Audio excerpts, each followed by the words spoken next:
Hi, I'm Joe Neal from Northwest Arkansas Audubon Society, and this seemed like a great time to talk a little bit about endangered species and things that work and things that don't work. And I wanted to start with a bird that's probably pretty common. Most of you have probably seen it. It's an egret, and um, at one time they weren't so common. You see all those feathers on that hat there. At one time, they were slaughtered in huge numbers um, for a lot of different purposes, but including making hats like that. And at one time, there were billions of these birds, passenger pigeons. And they were so abundant, they were just slaughtered in unbelievable numbers. Nobody thought there was any way that you could ever hurt those populations. Nobody even thought about it. And there were also huge numbers of Carolina parakeets in North America.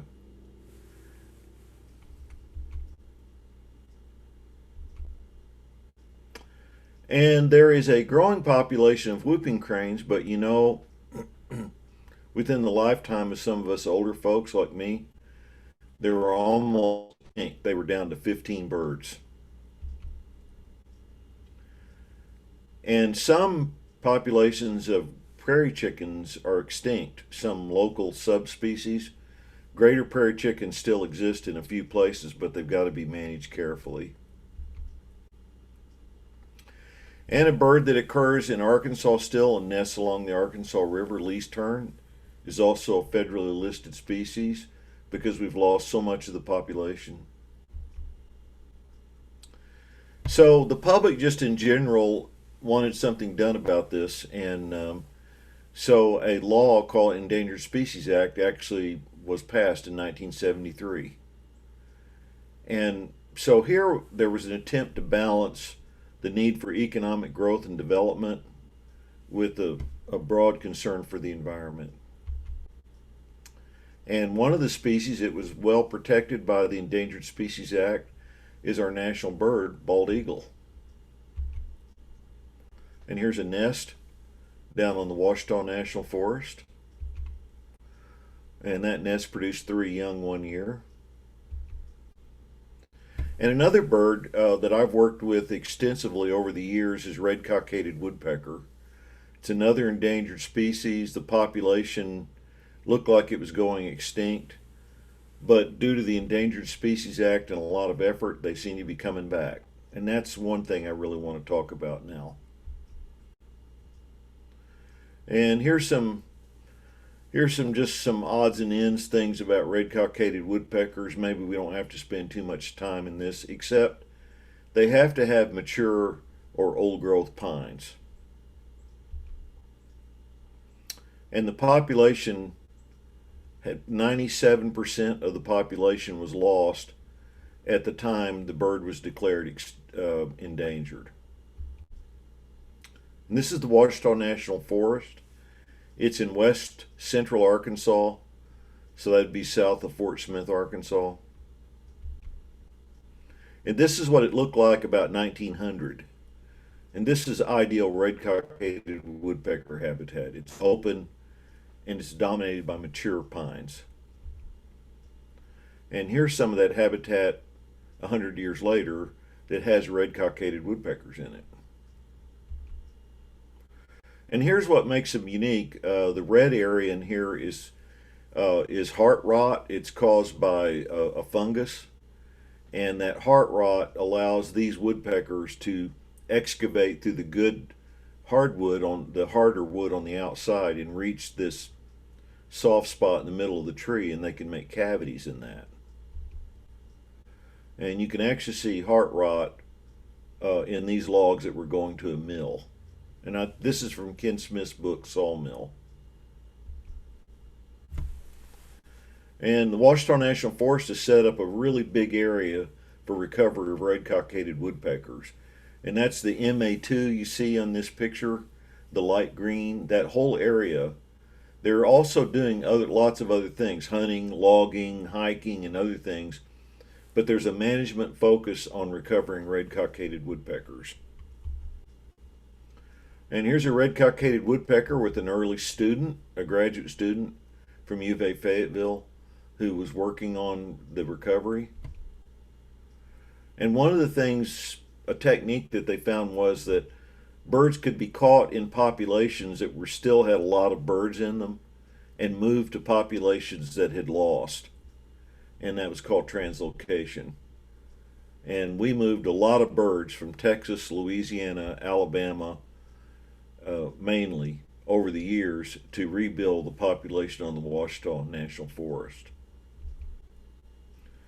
And the yellow there you see is a growing population, the number of adult birds. So when it started in 1990 on the left, there were about 30 known birds, and by the time 2005 rolled around, there were close to 90 adult birds.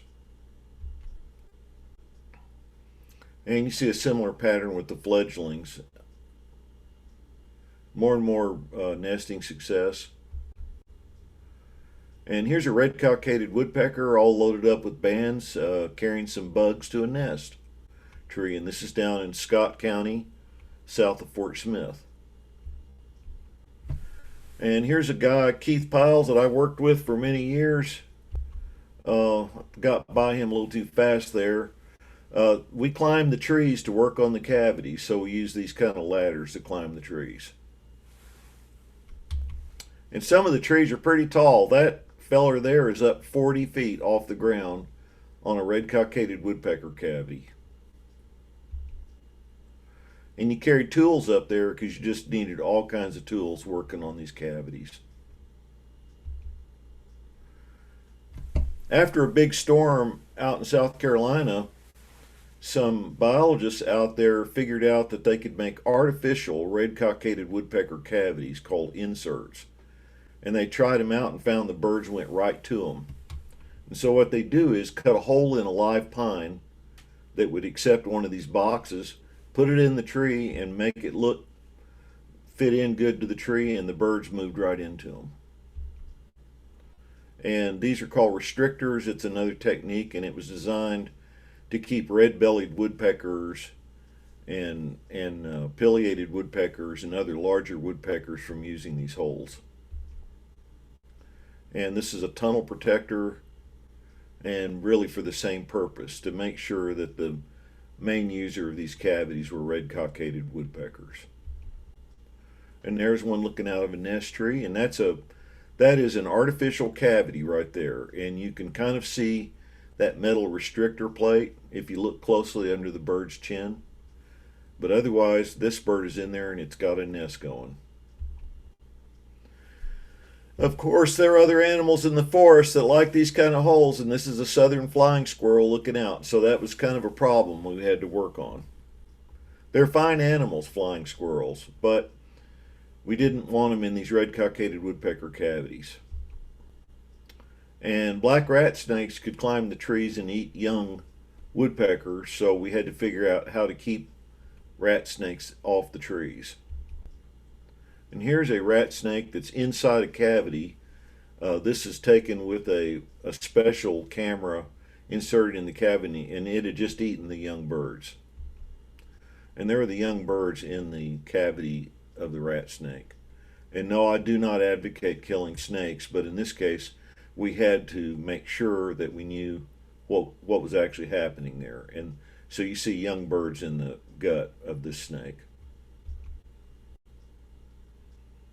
And we found out doing some research that rat snakes actually climb these trees more frequently at the peak of red-cockaded woodpecker nesting, which means they were probably one of the problems causing the decline of the birds. Just one of the problems. There were a lot of different things, but snakes were part of it. And here's a rat snake that Keith Piles had caught. And that metal plate right there is called a restrictor, and it's aluminum, and it's to slow down the snakes, make it harder for them to climb up the trees. And here is a younger version of me when I worked for the Forest Service, and I'm holding what we called a peeper scope, And that pole right there will extend more than 40 feet up, and it's got a camera on the top of it, and we could put it in a hole to see what was going on inside that cavity before we climbed it. And there it is in use out in the field.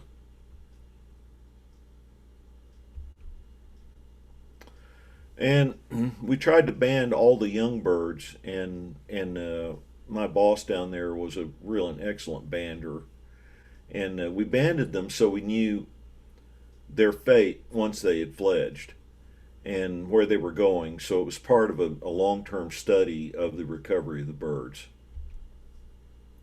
And you know what that is? Anybody want to guess? That is a bear trying to climb that tree. Those are bear claw marks. And there are a lot of interesting birds in this habitat. This is Bachman sparrow.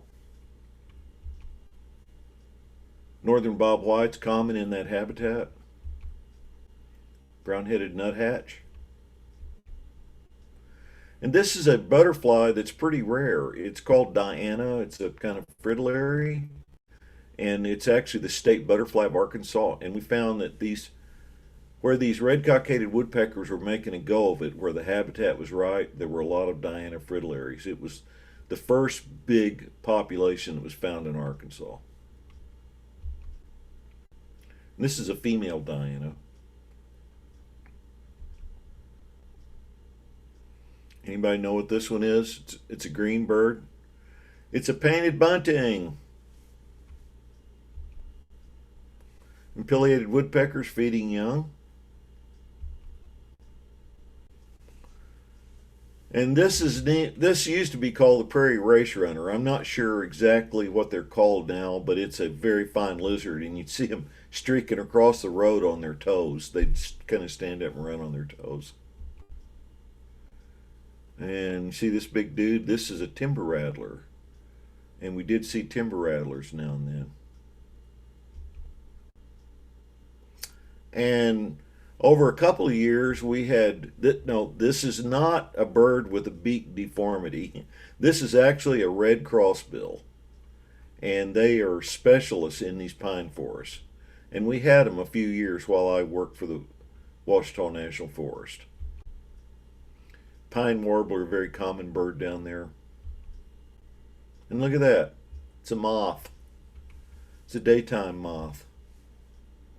And those are blazing stars, one that grows down there. Or Liatris is the genus. And there they are in the pine forest. And lots of interesting plants. These are native plants, by the way. Pale purple coneflower. And one of the things we tried to do while we were down there was to involve, since the public pays for the endangered species work, that's coming out of your billfold and mine, we tried to give a chance to people who were interested to see it. And these kids are from the Hallberg Ecology Camp, which is managed by Arkansas Audubon Society. And we took them out in the field so they could see red-cockaded woodpeckers. And there's one of those red-cockaded woodpeckers. A lot of data here, but really it's basically just to show you that the population was steadily growing with a lot of effort. The Forest Service put a lot of effort into it. The public put their effort into it. And the birds began to really respond. And some of these cavities are really high. This is one of the wildlife techs, Nelva Bohannon, and she had climbed 62 feet up this tree to a cavity.